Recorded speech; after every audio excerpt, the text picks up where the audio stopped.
प्रधानी पंतप्रधान नरेंद्र मोदी आज मुंबई दौऱ्यावर आहे। नौदलाच्या युद्धनौकाचं ते जलावरण करणारे मोदींच्या हस्ते इस्कॉन मंदिराचं उद्घाटन देखील यावेळी पार पडणार आहे। महायुतीच्या आमदारांशी पंतप्रधान नरेंद्र मोदी हे चर्चा देखील करणार आहे।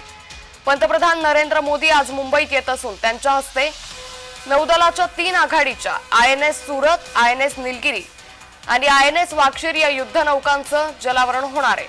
त्यानंतर ते महाराष्ट्रातील महायुतीच्या आमदारांसोबत पुढील 5 वर्षांच्या रोड मॅपवर चर्चा करणार आहे। याच संदर्भात अधिक माहिती देता आमच्या प्रतिनिधी कविता लोखंडे। कविता, पंतप्रधान नरेंद्र मोदींचा दौरा, काय अधिक अपडेट?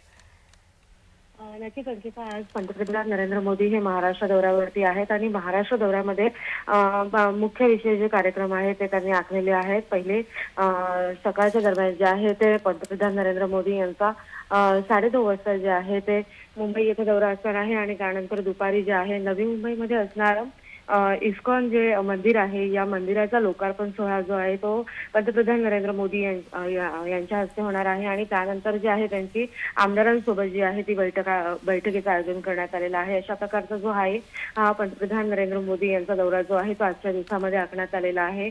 एकंदरच पंतप्रधान नरेंद्र मोदी महाराष्ट्र दौऱ्यावरती येऊन नागरिकांना काय संबोधित करतात हे पाहणं आता महत्त्वाचं ठरणार आहे। अंकिता, नक्कीच, त्यामुळे पंतप्रधान नरेंद्र मोदी आज नेमकं काय बोलणार याकडे सर्वांचंच लक्ष लागलंय। धन्यवाद कविता, आपण दिलेल्या सविस्तर माहितीसाठी।